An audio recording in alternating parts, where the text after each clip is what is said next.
Hello, everyone. Welcome to Manjari Monologues, my seventh FB Live session. And today's topic is soulmates, twin flames, and karmic relationships. But before I begin, I know that today is a very special day. I want to wish all the teachers out there, all my teachers from school, college, and different phases of my life, a very happy Teachers' Day. And also, I'd like to wish all, the writers. Of course, there were spirit mentors. So all the writers from whom I learned the craft of writing or who inspired me to write, I want to wish them from the bottom of my heart, and I'm really grateful to them, all of them. Also, I'm grateful to all the dogs that came into my life. Each one of them has taught me something. So yes, happy Teachers Day to everyone. So before I begin, I need to announce the winners of last week's question. The question was, it was from my children book, Mystery at Malabar Cottage. The question was, what is Fulki's hobby in the book? Well, the answer is gazing at a crystal ball and making predictions. So, hi Mona, hi Hema, and the winners are Rujuta Nyan Sagar and Ram Mishra. Congratulations to the winners. I will be sending out all the books in the coming week, so please be patient. So here we are. John Lennon says, love is a promise, love is a souvenir, once given, never forgotten, never let it disappear. Well, obviously, from this, you would realize that we're going to talk about love. Well, for me, love is supreme and love is everything. But I'm not just talking about any kind of love. I'm talking about romantic love here. And not just romantic love and not just falling in love. I'm talking about a very special connection that one feels with someone else. Like if you meet someone, you may have, I'm sure each one of us has gone through this. Sometimes you meet someone and you feel this really instantaneous connection. And you feel as if you've known this person from before. And there's something really special about this connection. So I feel that this kind of connection is very different from the simple falling in love. It's a connection which kind of defies logic, it defies answers, solutions, and it's something that you feel that you want to hold on to for all your life. But at the same time, it is a very baffling connection. It confuses you because it's not a simple hey, I like you, you like me, I love you, you love me connection. It's something which goes much deeper, and I feel it transcends all kinds of boundaries, like physical boundaries, geographical boundaries, emotional boundaries, cultural boundaries. There could even be an age difference. So when I talk about all, when I think of all this, I've been thinking of it for years now. In fact, I feel I've been thinking of it for lifetimes, and I have this constant question in my mind regarding this issue. What are soulmates? Who are soulmates? Who are twin flames? Are they really important in our lives? Do they really matter? What kind of role do they play in our lives? How much importance should we give them? And I've been thinking of this time and time again, and I thought finally I need to ask these questions to someone. So being inspired by this whole soulmate, soul business thing, I wrote a poem. I'm going to just read out. It's just three small stanzas. I'm going to read it out to you. Behind, I call it my soul poem. Okay. Behind every thought lies a parallel thought for you. With every vision rises a memory anew. Under every dream, there's another one for you. Beside every wish, a bigger one grows for you. When the soul sighs, another one nods the cue. As blessings shower from the skies, I catch some only for you. So that's the kind of connect I think you feel. I don't know how many of you have experienced it, but for me, this connection, this kind of a feeling of wanting to know more about it, or has constantly, underplayed, played in my at the back of my mind, so much so that it has also seeped into my books. For example, my characters talk about it, my plot dwells into soul connections, and the way the stories unfold have something to do with soul connections. And the perfect example for this is Voice of the Runes, because Voice of the Runes is a thriller, and but at the same time it is a haunting love story. It is, in fact, it is called this is the book I'm talking about. it says voice of the runes, when souls connect but vengeance speaks. So in this book, I'm going to just read out two lines from the book till our guest appears. And in this book, the main character, Magdalena Lindbergh, it starts off with this instant connection she feels for Ray Parker, and that's where the story starts rolling. And there's a thrill, of course, but the focus is completely on her inner turmoil and her real fascination for the stranger she's just met. So I'm just going to read the three, four lines of of the chapter two. Love is a strange emotion. It overrides every logical thought you ever had in life. It is all encompassing and strikes on the sly, and that is exactly how it happened to me. It struck on the sly, when I least expected it, when I least wanted it, when loving someone so compulsively was the last thing on my mind. That's about it. I'm not going to go too much into the book because that's not the focus of this talk. But uh, it what I mean is that this kind of a thing keeps coming in all my books, and I'm very confused about it. And in fact, even in the I think it was in the two festivals, in the International Festival of Spiritual India that I organized. In two of the festivals, I had two sessions exactly on this, and I'm still seeking answers. So I'm hoping that today I will get some of them. Well, just to give you a head start, Sadhguru says that a soul should be a complete state of being. Why should it need a mate? Well, there it is. You are supposed to be complete within yourself, so you don't need an outside person to make you feel complete. If that is so, why is there this yearning inside each one of us? Hi Amita, hi Purnima. So why is this yearning? I hope someone can answer that. Deepak Chopra says that when your vibrations match that of another being, he or she can be your soulmate. Well, vibrations can match, yes, I agree, but how do your vibrations match that of a person? Suppose if you like someone, how do you ensure that that person can like you back? How do your vibrations match? Abraham Hicks says that a soulmate is when you come in alignment with your inner core, and when is in vibration, is in a vibrationally alignment with that core, then you meet that someone, then you meet your soulmate. I know that there are many definitions out there, and I've been reading a lot. A lot of you must be reading a lot on this, and there are experiences in in each person's life when this happens. You could be married, you could be single, but comes a time when you meet someone and you feel this real instant connection.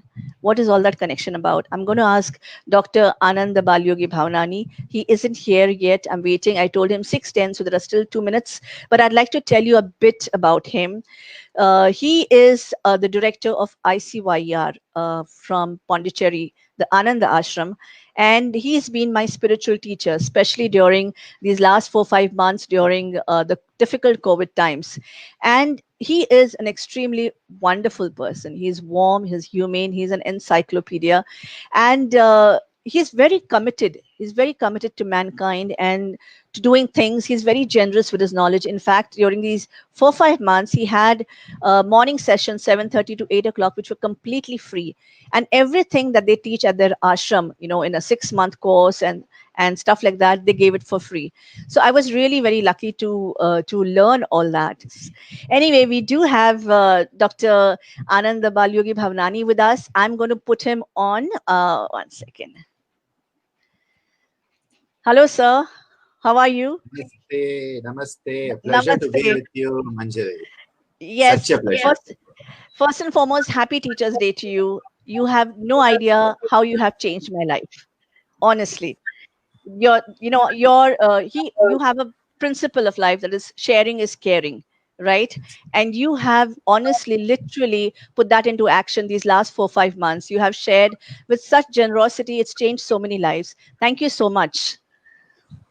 We are just a tool of the universe, and when we can be a good tool, creating positive change, I think it is such a good fortune. And to have the love of so many people around the world, to share my love and life of yoga, I think COVID-19 has been a blessing in disguise. That I have reached so many amazing people who have come into my life, and you are one of those very, very special people, Manjari. Thank you, sir. I'm really, really privileged. So I've been talking a lot about you. I've already introduced you. Oh my God. But I wonder yes, I what you have said. introduced you. I said that you are the most wonderful person I have met. Thank you so much. So you don't have to worry. But I'm going to come straight to the point. I've got tons of questions to ask you. I'm going to start straight off. I'll give you five, six questions. You just pick one of them, and you can go ahead and talk about them. So when we talk about okay, first let me start with, do romantic soulmates exist? What is the origin of this concept? Do they move from lifetimes to lifetimes? Are we destined to have soulmates? Yes. The Okay. answer is a big emphatic yes, because the whole universe is based on the principle of soulmates. Because the principle of soulmate is found in the Sankhya Yoga concept of Purusha and Prakriti. Purusha is pure consciousness, Prakriti is the manifest universe. And this is the principle on which everything exists.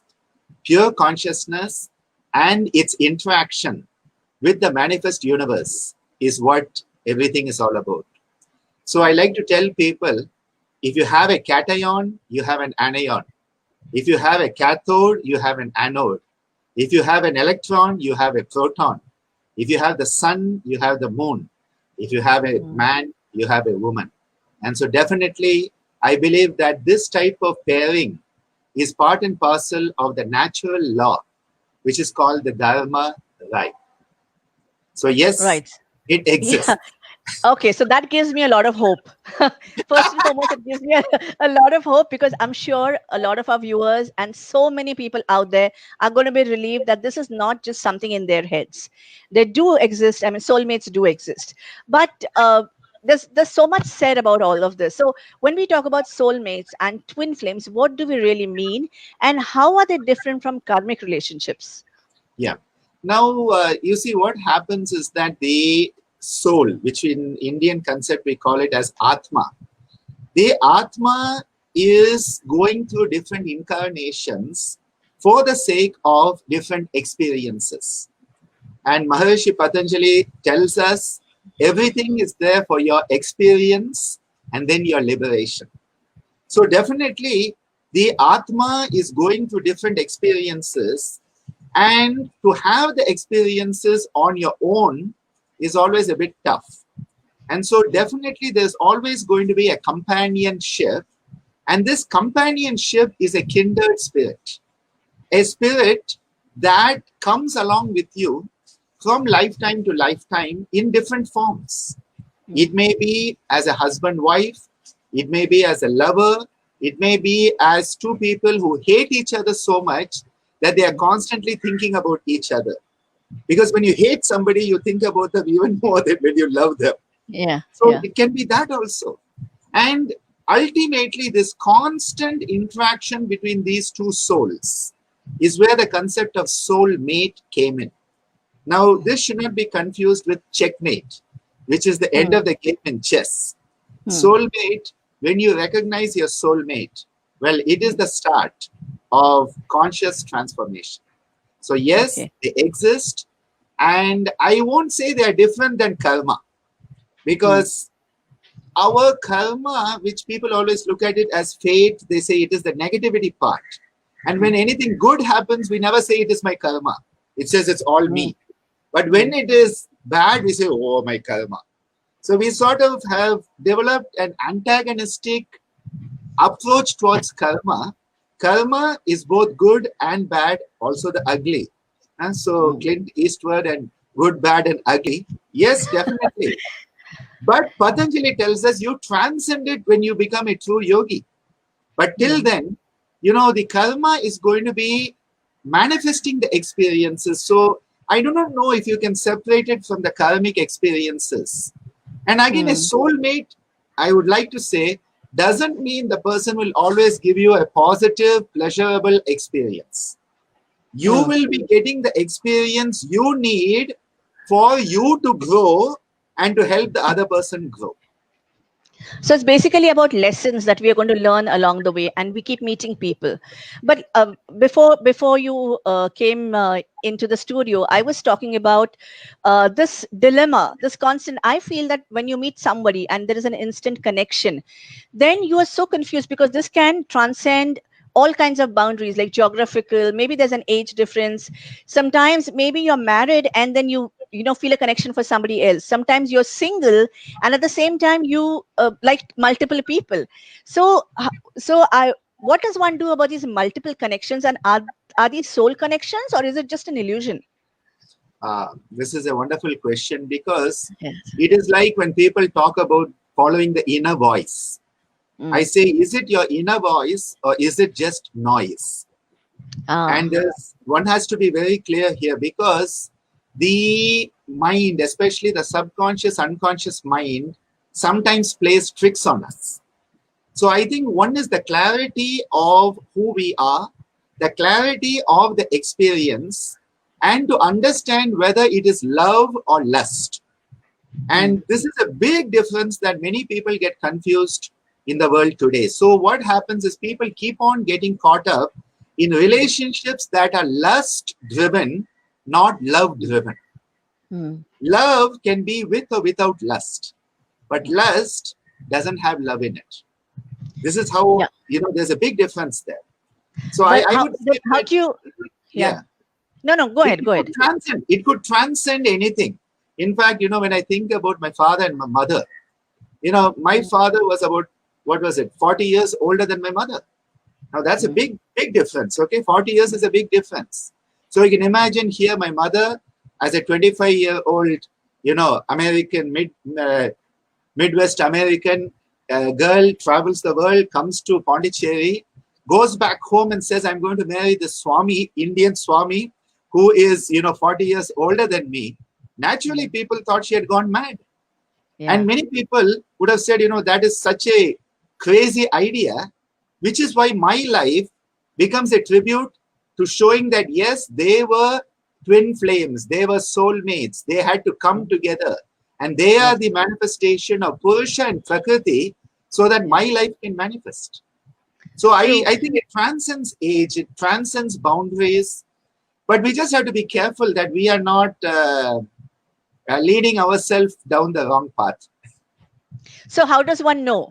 How does one know that this is the right connection for us, or this soul connection is meant to last and transcend lifetimes? How does one know that? Self-study, Swadhyaya in yoga, is all about introspective self-analysis without identification, without condemnation, and without justification. So you need to analyze yourself, watch yourself. We often call it Sakshi Bhava, where you are just the witness, the Sakshi, and you are taking the attitude of a witness towards your own thoughts, emotions, feelings, and experiences. And it involves a bit of objectivity called Vairagya. Now, this doesn't just happen sitting 5 minutes. I think we need to cultivate it in all aspects of life, that we ask ourselves, why am I doing this? Is it motivated by positive aspiration, negative aspiration, neutral aspiration? So when we constantly ask ourselves, we slowly get used to finding that music in the noise. The music lies in the noise, but you have to sort of clear the noise away. And the more you follow yourself, you start to actually connect to a very beautiful part of yourself. It's the psychic part of yourself.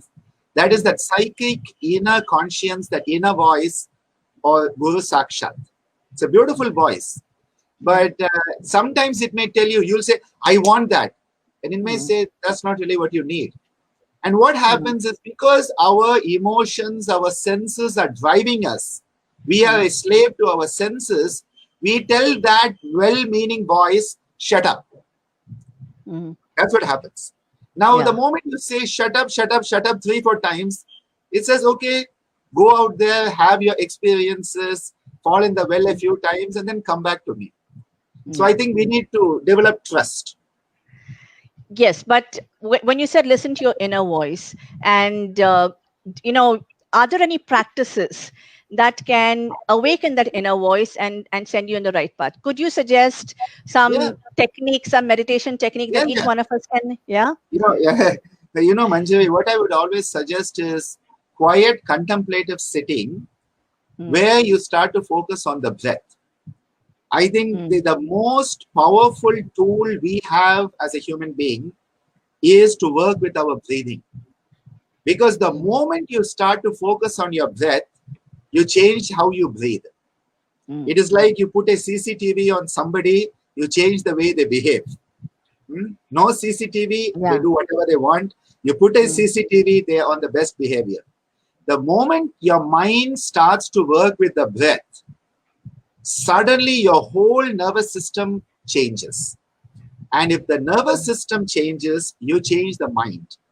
We call it self directed neuroplasticity.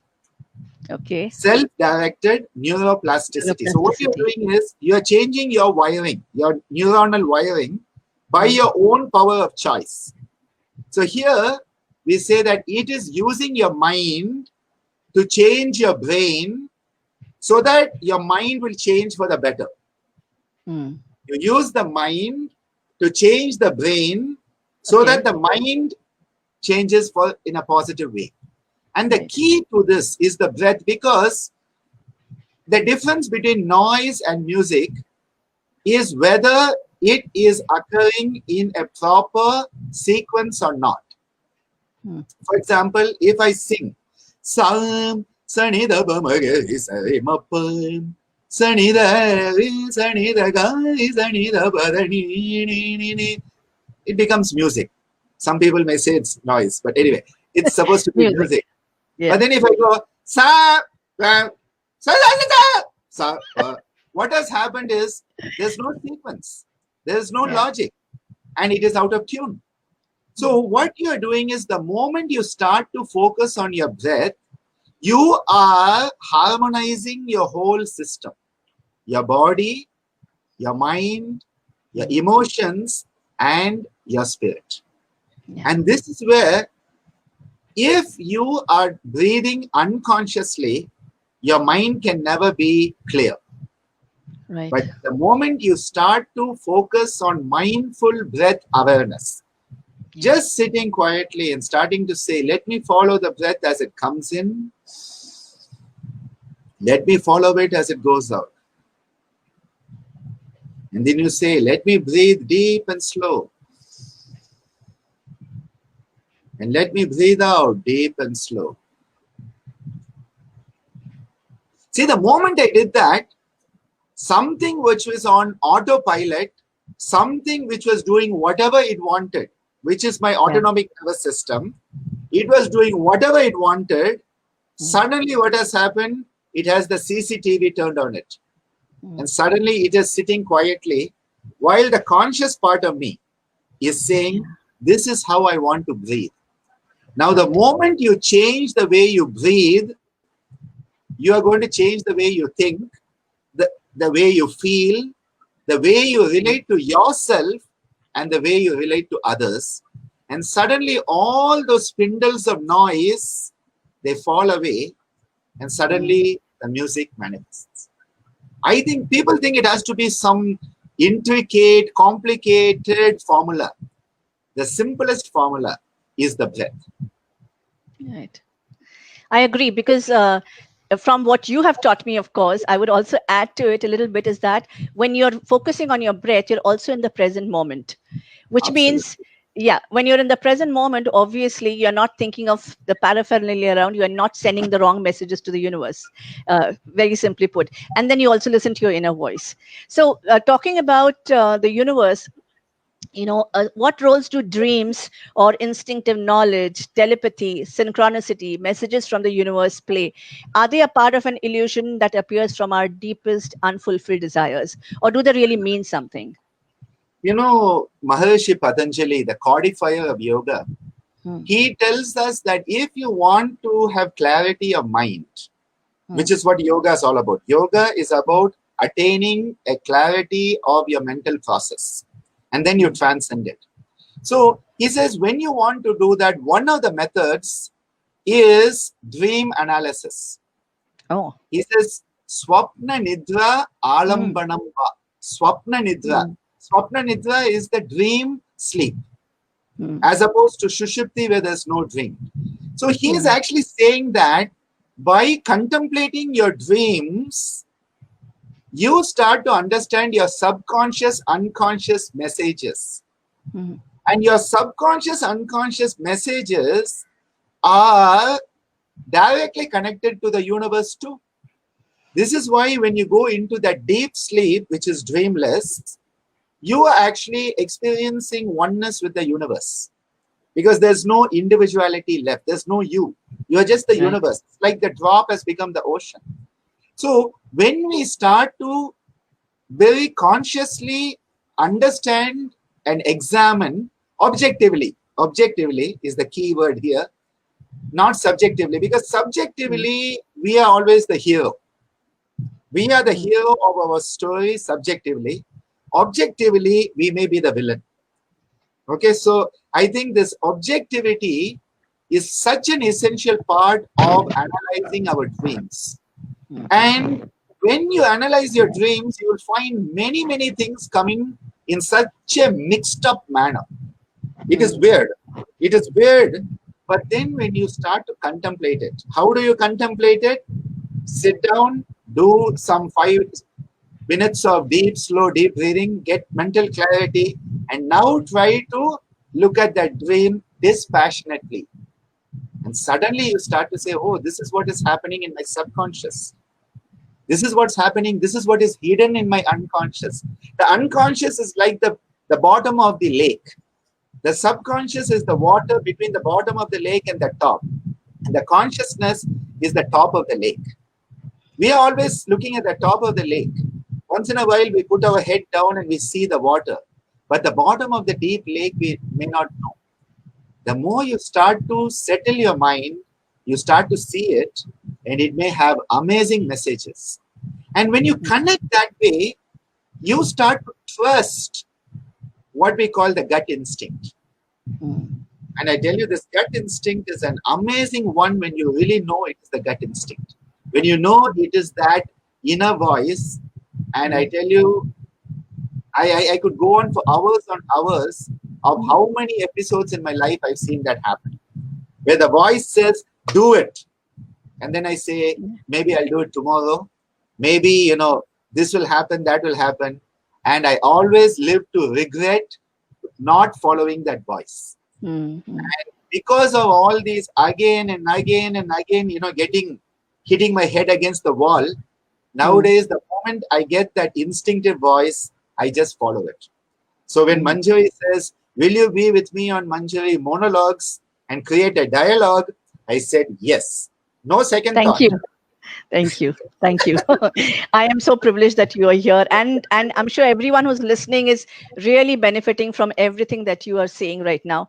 I have one question about Bhakti Yoga. Bhakti Yoga is supposed to be the path to divine love. Does Bhakti Yoga also lead to your soulmate?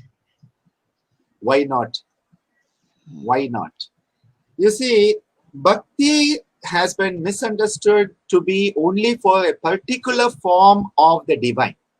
So when we talk about Mirabai, we think of Krishna. When we think of Andal in South India, we think of Ranganatha Swami.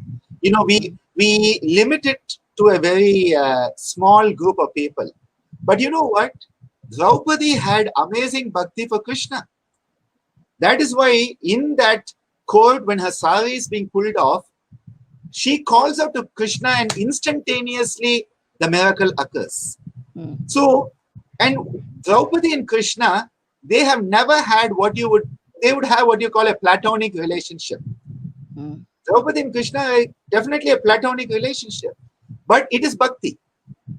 Meera, it is definitely erotic. Meera is definitely erotic. Andal is definitely erotic.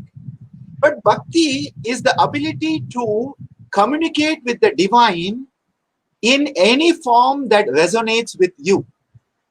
So one form could be as a servant to the divine, like Hanuman's bhakti for Lord Rama. It could be as lovers. Radha's bhakti for Krishna, Andal, Mirabai for Krishna. Amazing. But it could also be a very platonic love that Shabari had for Lord Rama. You have all these. Narsi Mehta's Different love levels, yeah. for the divine. But what I like to always say with bhakti is, bhakti enables you to focus your mind. That is why bhakti yoga is such an effective tool to communicate. And ultimately, who are you? You are the divine. Who is your soulmate? The soulmate is also divine. So in bhakti, when you lose this small you and you communicate with the bigger you start to find that drop in the ocean that is to be right with you. And this is why, as long as you are you and you are looking, I am going to look, I am going to look, I am going to look, the universe says, okay, go and waste your time. Because it says, it's like the small kids who tell the parents, I know what to do, I will do it myself. You say, okay, fine, learn it the hard way. And then after 10 times they come to you, Papa, can you teach me how to do this? Well, the divine is like that. So bhakti is where you are opening up to the divine universe. And at that moment, suddenly you realize that right in front of you was the person who you were meant to be with, connect with. Again, be with is not just physical. It could be mental. And with many of my dear yoga family, I have this connection which is amazing because it transcends everything. And then the question comes, because we as individuals always want it to be only me. And all the gopikas in Vrindavan, they wanted to be with Krishna. They all had bhakti for Krishna. Now there are so many of them. How can Krishna be with all of them at the same time? Yet Krishna was with all of them at the same time. Each one of them had the experience of being with Krishna at the same time. Now, as a logical human being, we say that's impossible. But then when you realize the divine is beyond time, place, human-made divisions, and you start to realize you can connect with people who may or may not even be alive. People in the past, people in the future, people who are with you where you are, people who are not with you. People, it's amazing connection. It's amazing. And this is what people understood as time travel. And whenever I teach, this has been my way of connecting, because again, I would say for me, I think of Maharishi Patanjali as a soulmate in one of my incarnations. And all I have to do is start thinking about him and I connect with him. My father, I connect with him.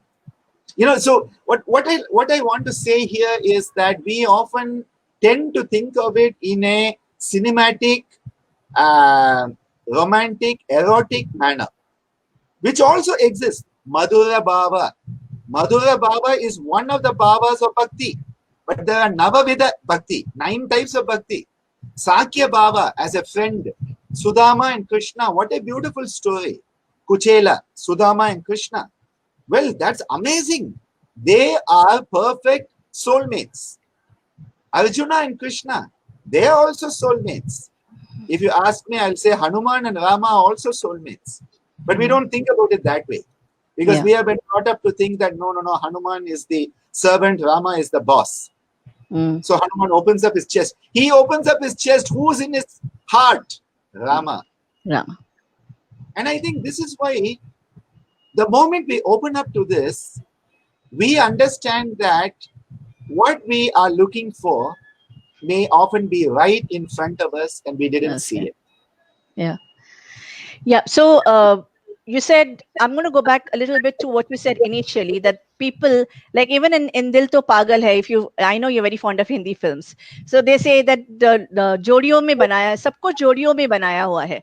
Like you said, sun, moon, and the other examples. So, but there is a line of thought which says that for you, for example, I quoted Sadhguru a while ago. He says that a soul should be a complete state of being. Why should it need a mate?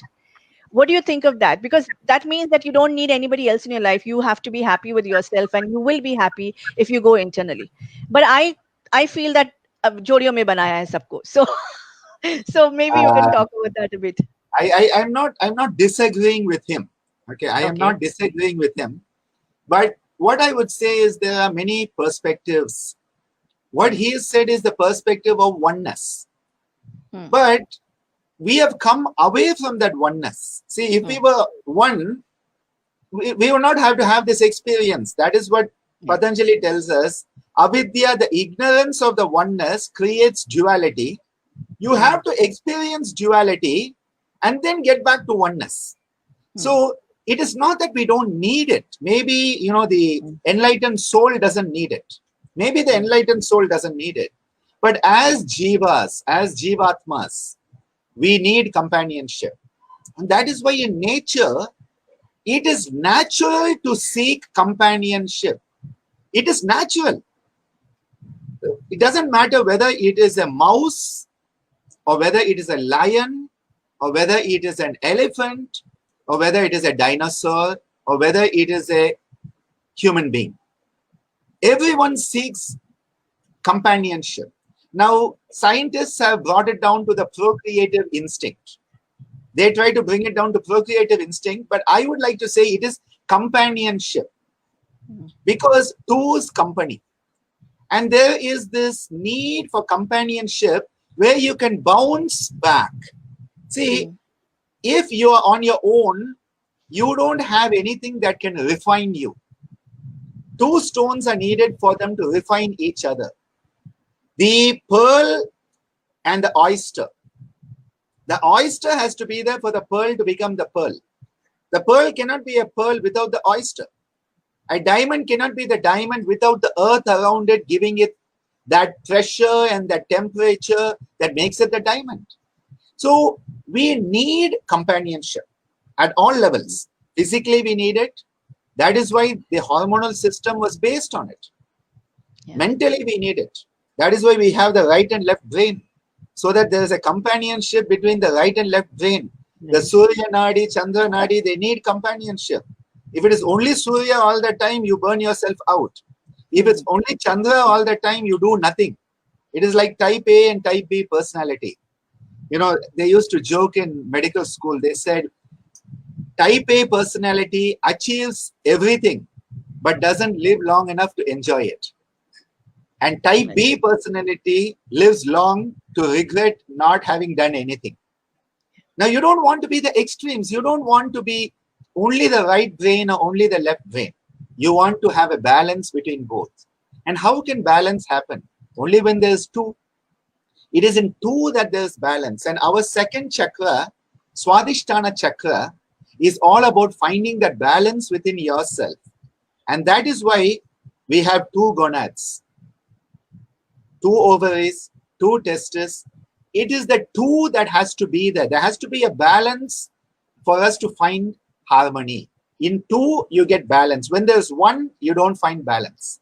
So Sadhguru is talking about a state of an exalted master who has Hmm. transcended that. But I think we are all still quite away from there. So speaking for myself at least, definitely companionship is Is essential important. for Yeah. our growth.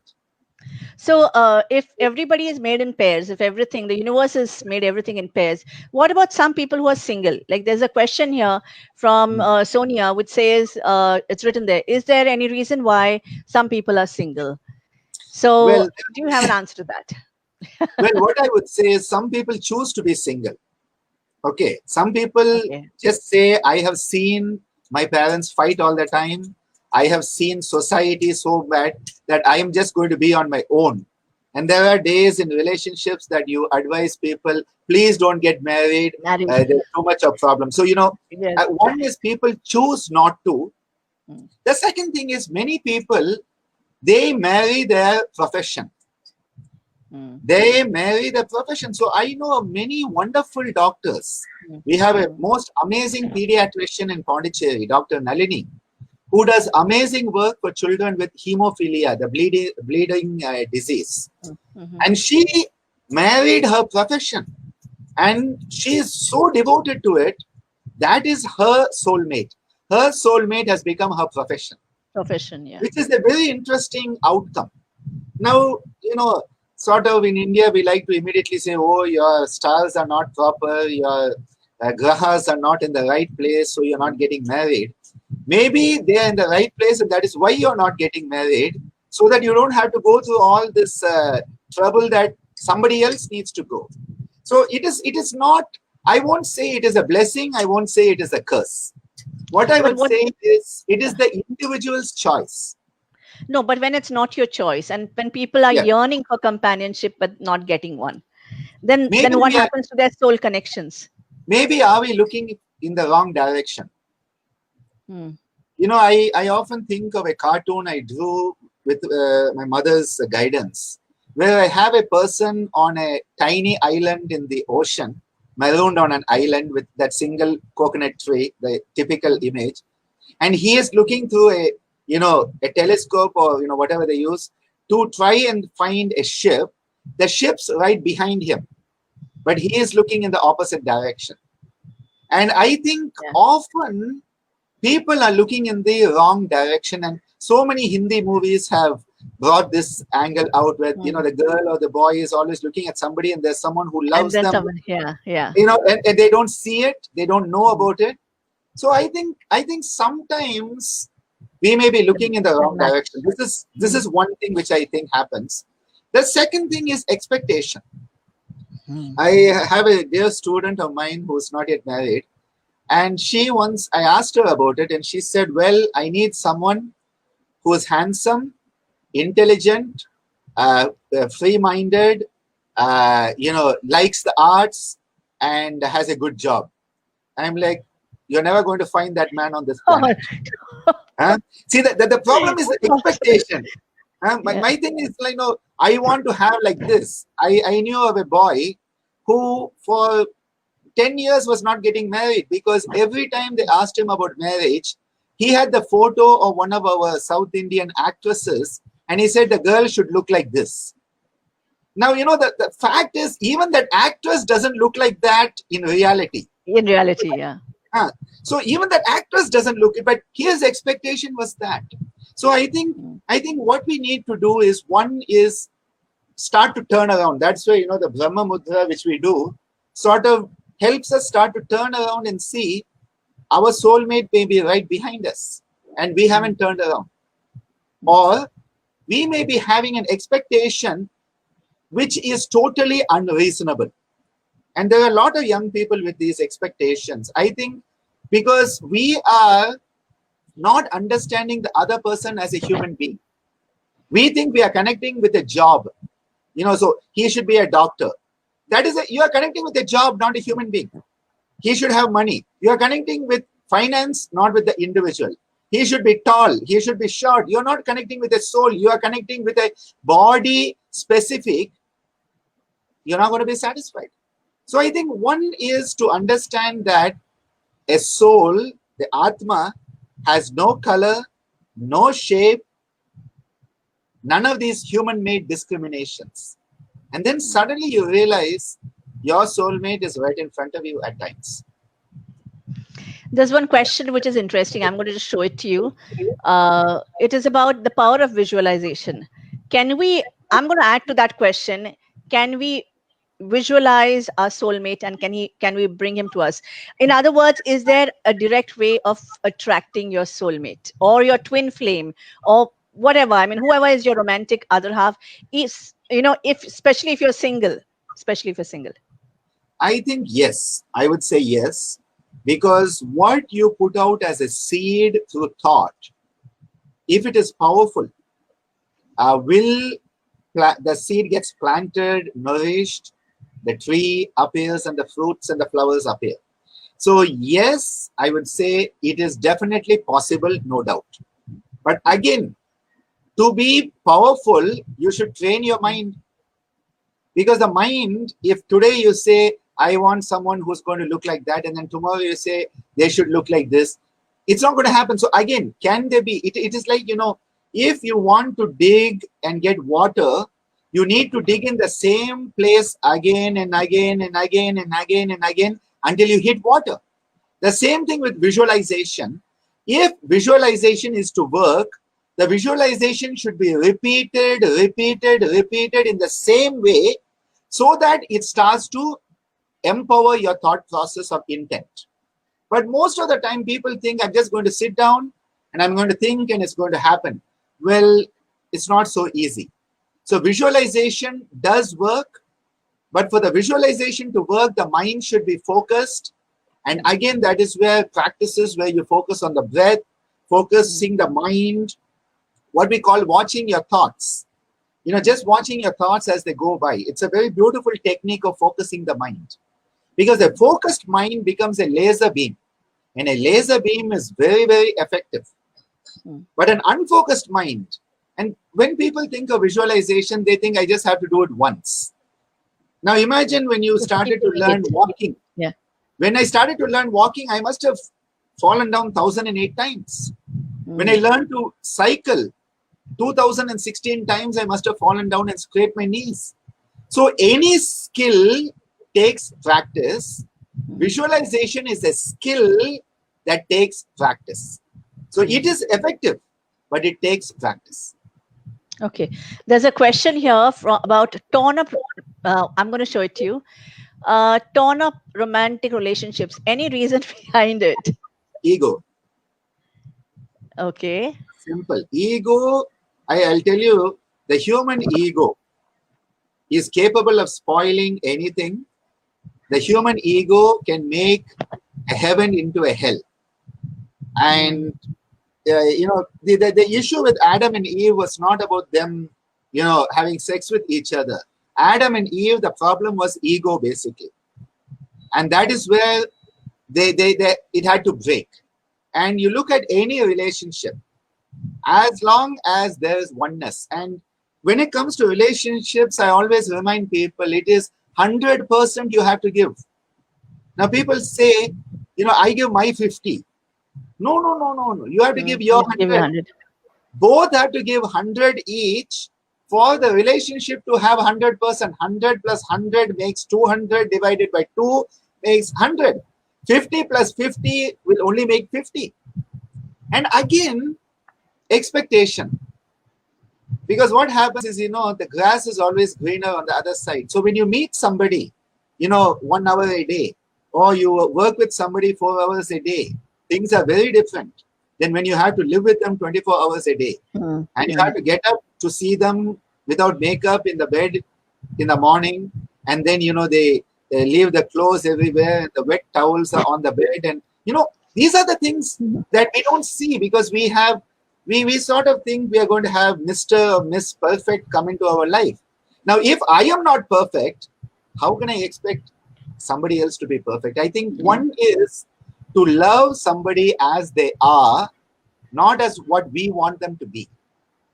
Love the other person in a relationship. If you truly love someone, love them as they are, not for what you want them to be. But in all our movies, you look at it, there will be the local villain, the rowdy, drinking and harassing everybody, and the girl will come and change him. Doesn't happen. I'm sorry, it doesn't happen. There's another question, Dr. Anandaji. I'm just going to share it with you. If you can transcend love for a human being, would you call it karma or divine grace? Divine grace. Divine grace. I believe that the divine is benevolent. And when I say divine, it is not a personalized form of God, but as energy. And I tell you, the grace of the universal divine force, there's nothing greater than that. And we can transcend it. You know, when we realize the divinity in the other person, I believe it is the rishi called Yajnavalkya. He tells his wife Maitreyi, he says, love the husband for the Atma that is in the husband. Love the wife for the Atma that is in the wife. Love the child for the Atma that's in the child. It's a beautiful concept. You are loving them for the sake of the divinity that is in them. And then the imperfections don't matter. Because you have connected heart to heart, soul to soul. I think it's so important. And when we can have that, when we can see the divinity in the other person, I tell you, it is an act of God. It's a divine grace. divine grace. Great. That answers your question, Amita. One last question, because I know that you have to go to. So I want to know. I mean, we've talked about. I'm just going to summarize what you've said so far. One is that soulmates happen. That soulmates are there. Twin flames also exist. All of this you can reach out to them, or you can see them clearly when you focus on your breath and go inwards and listen to your inner voice. Is the summary I have come to. But what I want to know is, I understand that you have to focus on your breath, but is there any miracle method of really reaching out to your soulmate? I'm gonna go back there. Also, there's another question too. Here we spoke about single people finding their soulmates, but what about if you're married and you find another soul connection? Of course, romantic soul connection. What does one person do in such a situation? I have become a marriage counselor now. Yes, soulmate counselor, a soulmate counselor. See, actually, one issue we have is because the Indian tradition was based on you get married to a person and you learn to love them. This was sort of the society. Yeah. The modern Western approach was you find someone you love and get married. So what happens is you fall in love, get married, and then fall out of love. Now this is how it sort of came together. And in modern times, because of expectations, stress, and so many factors, people, who thought somebody was perfect, realize they are not perfect. And then it looks like somebody else is perfect. Now, it is very important to ask your question before you make any jump. You have to make yourself really question, is it just the grass being greener on the other side, or is it reality? And I think this one has to be very careful, because you often find this in Western society and leave West, modern society, where people keep on jumping from relationship to relationship to relationship to relationship. And the issue is because they have not really understood themselves in the first place. They don't know what they're looking for. So they keep on thinking the next person is what they're looking for, not knowing what they're looking for. It is like you go to the airport and one day you go to Paris and one day you go to Adelaide and one day you go to New York and you don't know where you want to go. And somebody says, where do you want to go? But you didn't know it. So I think one thing is very important, because once a relationship sanctified by society is broken, it is very difficult to come back to it. And it leaves a scar on multiple dimensions, especially in Indian society, where still, sort of how much ever we transcend it, there's a lot of baggage. And I know many of my friends who have gone through, amicable divorces, messy divorces, all sort of stuff. And what I would say is, it's very easy to say, that is my soulmate, so I'm leaving this relationship. But then if you realize after you get out of it that that is not your soulmate, that is where the mistake starts to happen. So I think one needs to understand what actually, again, it's Swadhyaya. You need to know yourself before you start looking for answers outside. We always want somebody else to solve our problems. It's the other person is not there to solve our problem. We are there to solve our problems. So as long as you understand yourself, and as long as your objectivity has shown you that there is another person, well, in such a situation, it may be good to get out of the previous relationship. So though I normally try to save relationships as part of my, Save the World campaign, at the same time, there are relationships I have advised young people, you better get out of it, because this is harming you and it's going no place. So I would say yes, but it should not be impulsive. It shouldn't be lust driven. It shouldn't be hormonal, chemical driven, but it should be soul driven. If it is soul driven, yes. If it is all the other factors, wait and see. So green light, orange light, and then sometimes it's red light because you don't know yourself at all. Put a big red light and wait until you know yourself.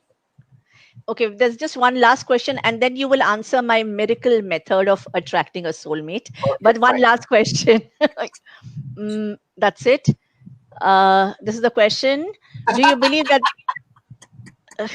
So, yeah. Do you Kaustubh, my believe that dear there is yoga one? Yeah. mitra Kaustubh. You see, Hmm. this is a thing, you have friends who really know where to punch you Hmm. and they know Hmm. where it hurts. See, Indian culture has not always been monogamous because if you look at all our gods, most of them have two wives. And Hmm. Krishna had a huge contingent of wives. So, 8 major ones and then, 60,000 others, it's crazy. So Yajnavalkya had two. But of the two, he had Maitri and Gargi. And there is a very beautiful, what do you call, relationship there, which was not based on lust. And the whole dialogue starts off, do you want wisdom or do you want materialism? And I think this is a very beautiful way to look at it. And one soulmate, two soulmates. Again, is it one soulmate after a soulmate? And then as you grow, is it going to constantly change? I Yeah. think these are very human aspects. That is why Lord Muruga has Valli and Devasena in South India. And we often even get Ganesha married to Siddhi and Buddhi. So we say Siddhi, Buddhi, Ganesha. Some people in South India, they say Shiva has Parvati. They make Ganga also his wife and that she's sitting on his head all the time. Hmm. So I think the culture has understood things more metaphorically, and even many of our Indian politicians have taken that very seriously, having two Hmm. or more wives, even simultaneously. So I am not going to say yes or no, but what I'm going to say there is, I think we need to look at it objectively, dispassionately, and then sometimes yes, it is not that I'm against someone finding two soulmates. Now, the question is, how can there be two soulmates? Well, sometimes if you look in nature, there's one leaf coming off a branch, and then sometimes there are two leaves, and the other day I saw two leaves as one.